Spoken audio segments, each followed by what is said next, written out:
नाज़रीन हेडलाइंस हमारी ट्यूट अहम खबर अवां शेयर कर सुप्रीम कोर्ट के हुक्म ते वजीर आजम इमरान खान सुप्रीम कोर्ट में पेश थियो है। खबर के हवाले से अवां अपडेट कर इन वक्त वजीर आजम इमरान खान कोर्ट के कमरे अदालत के एक रोस्ट रूम में पैंजो बयान रिकॉर्ड कराए रहा है। खबर के हवाले से अवां अपडेट कर नाज़रीन अहम खबर है। सुप्रीम कोर्ट के हुक्म ते वजीर आजम इमरान खान सुप्रीम कोर्ट में पेश थी वियो है। इन वक्त वजीर आजम इमरान खान कोर्ट के कमरे अदालत के एक रोस्ट रूम में पैंजो बयान रिकॉर्ड कराए रहा है।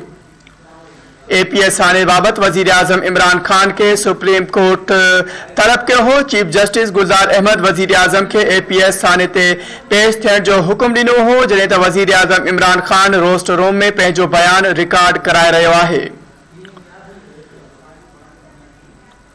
खबर के हवाले से अवां अपडेट करानो सुप्रीम कोर्ट के हुक्म ते वजीर आजम इमरान खान सुप्रीम कोर्ट में पेश थिया है। इन वक्त वजीर आजम इमरान खान कोर्ट के कमरे अदालत के एक रोस्ट रूम में पैंजो बयान रिकॉर्ड करा रहा है। शेख रशीद फवाद चौधरी मुराद सईद वजीर आजम से गड सुप्रीम कोर्ट में मौजूद आहिन।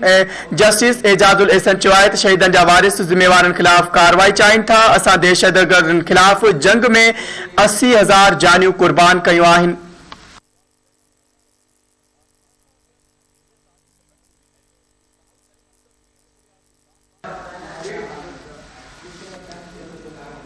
सुप्रीम कोर्ट के हुक्म ते वजीर आजम इमरान खान सुप्रीम कोर्ट में पेश थी वियो है। इन वक्त वजीर आजम इमरान खान कोर्ट के कमरे अदालत के एक रोस्ट रूम में पैंजो बयान रिकॉर्ड करा रहा है। एपीएस थाने के हवाले से अवां अपडेट करानो उन हवाले एपीएस थाने केस में अदालत वजीर आजम के तलब कयो हो। इमरान खान के सुप्रीम कोर्ट में पेशी चीफ जस्टिस गुलजार अहमद वजीर आजम के एपीएस थाने ते पेश थियण जो हुक्म दिनो हो।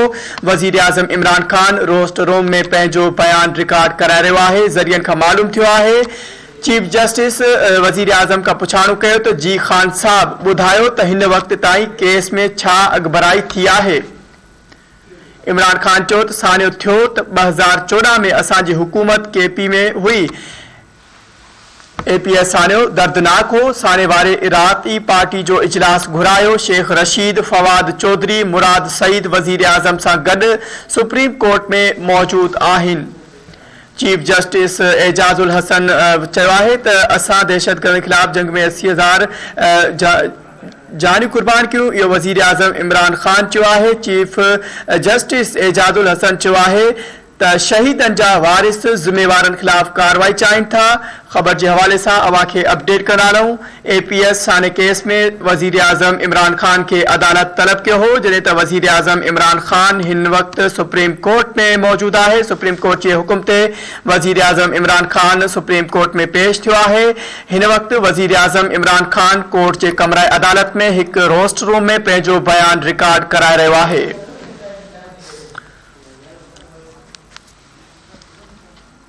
वजीर आजम इमरान खान सुप्रीम कोर्ट में पेश थियो है। चीफ जस्टिस गुलजार अहमद वजीर आजम के एपीएस थाने ते पेश थियण जो हुक्म दिनो हो। वजीर आजम इमरान खान रोस्ट रूम में पैंजो बयान रिकॉर्ड कराए रहा है। जरियन का मालूम थियो है। चीफ जस्टिस वजीर आजम का पुछाणो कयो तो जी खान साहब बुधायो तो इन वक्त ताई केस में छा अगबराई थी है। वजीर आजम इमरान खान चो तो सानियो 2014 में थियो असांजी हुकूमत केपी में हुई।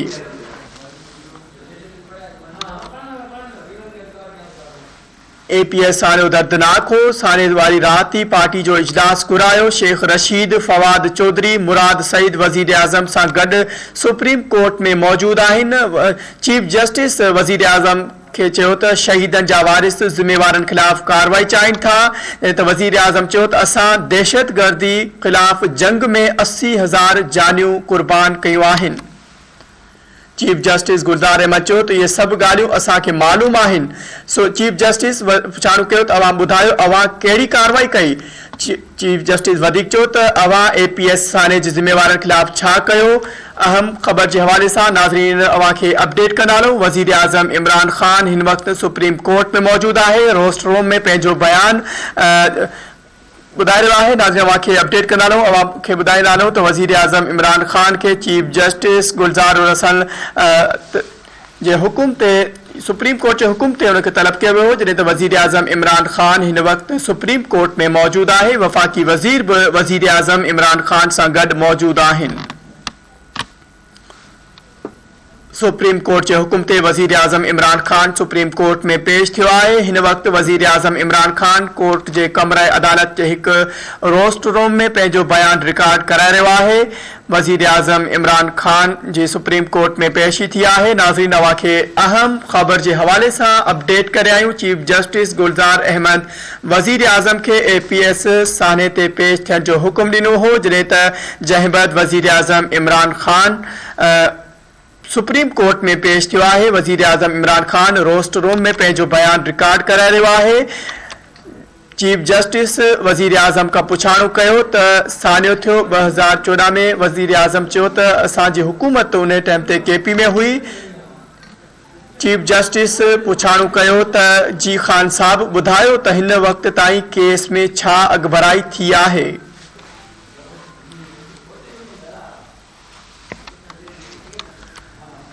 वज़ीर आज़म इमरान ख़ान चयो त सानियो 2014 में थियो, उन वक़्तु असांजी हुकूमत KP में हुई। APS सानियो दर्दनाक हो। वज़ीर आज़म इमरान ख़ान चीफ जस्टिस खे इहो चयो त APS सानियो दर्दनाक हो। साने वारी राति ई पार्टी जो इजलास घुरायो। नाज़रीन, अव्हां खे ॿुधाए नालो त वज़ीर आज़म इमरान ख़ान सां गॾु शेख रशीद, फवाद चौधरी, मुराद सईद वज़ीर आज़म सां गॾु सुप्रीम कोर्ट में मौजूदु आहिनि। चीफ जस्टिस एजाजुल हसन वज़ीर आज़म खे चयो त शहीदनि जा वारिस ज़िम्मेवारनि ख़िलाफ़ कार्रवाई चाहिनि था, जंहिं ते वज़ीर आज़म चयो त असां दहशतगर्दी ख़िलाफ़ जंग में 80,000 जानियूं क़ुर्बान कयूं आहिनि। जंहिं ते चीफ जस्टिस गुलज़ार अहमद वज़ीर आज़म खे चयो त इहे सभु ॻाल्हियूं असांखे मालूम आहिनि, अव्हां ॿुधायो अव्हां कहिड़ी कार्रवाई कई आहे। चीफ जस्टिस वधीक चयो त अव्हां APS साने जे ज़िम्मेवारनि ख़िलाफ़ छा कयो। चीफ जस्टिस वज़ीर आज़म खां इहो पुछाणो कयो आहे त अव्हां APS साने जे ज़िम्मेवारनि ख़िलाफ़ छा कयो। उहे सभु ॻाल्हियूं असांखे मालूम आहिनि। चीफ जस्टिस गुलज़ार अहमद वज़ीर आज़म खां पुछाणो कयो त अव्हां APS साने जे जवाबदारनि जे हवाले सां कहिड़ियूं कार्रवायूं कयूं आहिनि। नाज़रीन, अव्हां खे ॿुधाईंदा हलूं त शेख रशीद, फवाद चौधरी, मुराद सईद वज़ीर आज़म इमरान ख़ान सां गॾु सुप्रीम कोर्ट में मौजूदु आहिनि। वज़ीर आज़म इमरान ख़ान सुप्रीम कोर्ट में पेश थियो आहे। चीफ जस्टिस गुलज़ार अहमद वज़ीर आज़म खे APS साने ते पेश थियण जो हुकुम ॾिनो हो, जंहिं ते वज़ीर आज़म इमरान ख़ान सुप्रीम कोर्ट में पेश थियो आहे। वज़ीर आज़म इमरान ख़ान रोस्ट रूम में पंहिंजो बयान रिकॉर्ड कराए रहियो आहे। चीफ जस्टिस वज़ीर आज़म खां पुछाणो कयो त जी ख़ान साहब ॿुधायो त हिन वक़्त ताईं केस में छा अॻभराई थी आहे। वज़ीर आज़म इमरान ख़ान जंहिं ते जवाब ॾींदे चयो त सानियो थियो त 2014 में असांजी हुकूमत KP में हुई। APS सानियो दर्दनाक हो। साने वारी राति ई पार्टी जो इजलास घुरायो। शेख रशीद, फवाद चौधरी, मुराद सईद वज़ीर आज़म सां गॾु आहिनि। चीफ जस्टिस वज़ीर आज़म खे चयो त शहीदनि जा वारिस ज़िम्मेवारनि ख़िलाफ़ कार्रवाई चाहिनि था। चीफ जस्टिस एजाजुल हसन इहो वज़ीर आज़म खां पुछाणो कयो, जंहिं ते वज़ीर आज़म जवाब ॾिनो त असां दहशतगर्दी ख़िलाफ़ जंग में 80,000 जानियूं क़ुर्बान कयूं। जंहिं ते चीफ जस्टिस गुलज़ार अहमद चयो त इहे सभु ॻाल्हियूं असांखे मालूम आहिनि, अव्हां ॿुधायो अव्हां कहिड़ी कार्रवाई कई आहे। चीफ जस्टिस वधीक पुछा कई त अव्हां APS साने जे ज़िम्मेवारनि ख़िलाफ़ छा कयो आहे।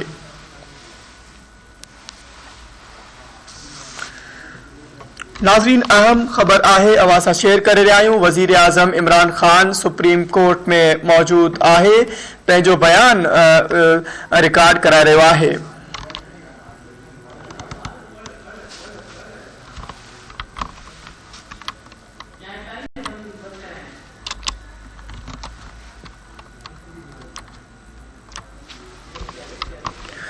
नाज़रीन अवांखे अपडेट करायूं वज़ीर आज़म इमरान खान सुप्रीम कोर्ट में मौजूद है। अवांखे अहम खबर के हवाले से अपडेट करायूं सुप्रीम कोर्ट के हुक्म ते वज़ीर आज़म इमरान खान सुप्रीम कोर्ट में पेश थियो है।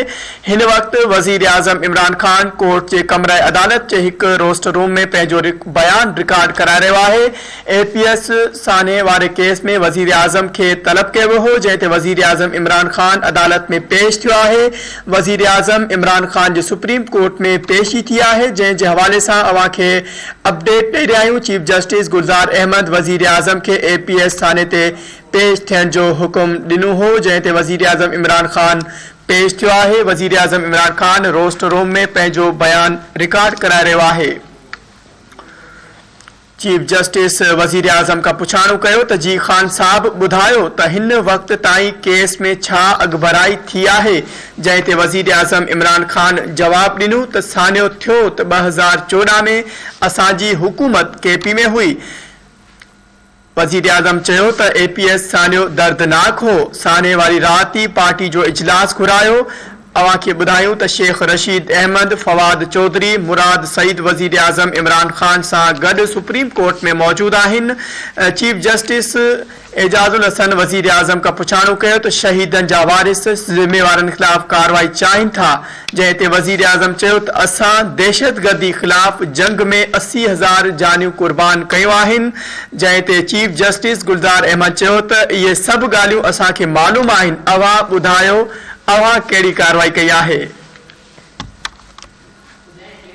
चीफ जस्टिस वधिक चयो त अवां APS साने जे ज़िम्मेवारनि खिलाफ़ छा कयो। अहम खबर के हवाले से अवांखे अपडेट करे आहियूं। नाज़रीन वज़ीर आज़म इमरान खान सुप्रीम कोर्ट में पेश थियो है। वफ़ाकी वज़ीर फवाद चौधरी वफ़ाकी घरू वज़ीर शेख रशीद अहमद जॾहिं त मुराद सईद वज़ीर आज़म इमरान खान सां गॾु सुप्रीम कोर्ट में मौजूद आहिनि। वज़ीर आज़म इमरान खान कमरा अदालत में पैंजो रोस्ट रूम में पैंजो बयान रिकॉर्ड कराए रहियो है।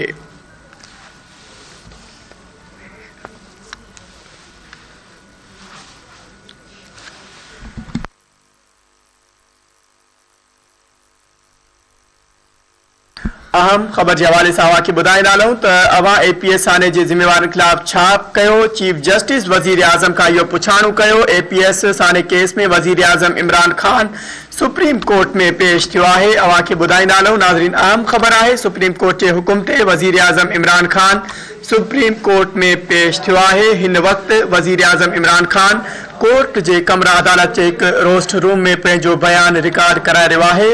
APS साने के हवाले से वज़ीर आज़म इमरान खान जी सुप्रीम कोर्ट में पेशी थी है। चीफ जस्टिस गुलजार अहमद वज़ीर आज़म के APS साने ते पेश थियण जो हुक्म दिनो हो।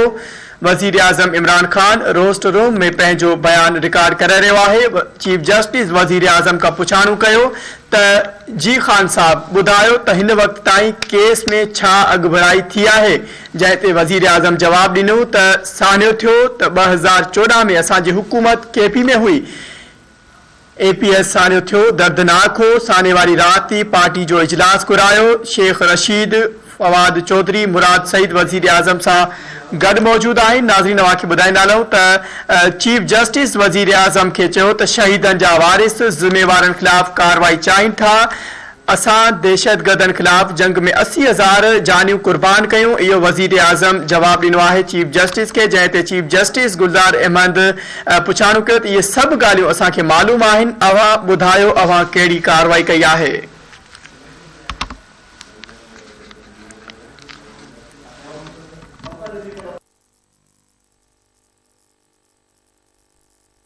नाज़रीन चीफ जस्टिस रिमार्क ॾिना जिनके सज़ा ॾियणी है उन्हनि सां अवां ॻाल्हियूं करे रहिया आहियो। मुतासिरनि जे वारसनि खे मुतमइन करणु ज़रूरी है। चीफ जस्टिस ये काज़ी अमीन वज़ीर आज़म के चयो है। वज़ीर आज़म इमरान खान सुप्रीम कोर्ट में APS साने केस के हवाले से पेश थियो है।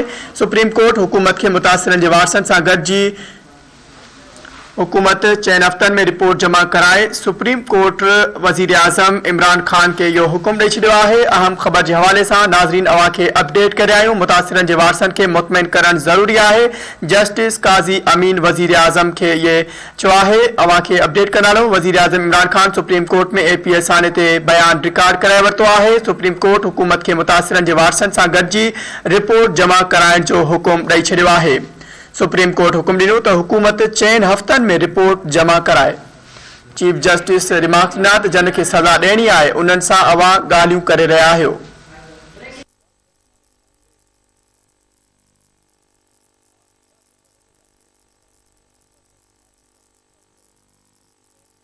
आम ख़बर के हवाले से अपडेट कर रहे आहियूं। नाज़रीन, वज़ीर आज़म इमरान खान सुप्रीम कोर्ट में APS साने ते बयान रिकॉर्ड कराए वरितो आहे। सुप्रीम कोर्ट हुकूमत ते मुतासिरनि जे वारसनि सां गॾिजी रिपोर्ट जमा कराइण जो हुकुम ॾेई छॾियो आहे। हुकूमत 4 हफ़्तनि में रिपोर्ट जमा कराए सुप्रीम कोर्ट इहो हुकुम ॾिनो आहे।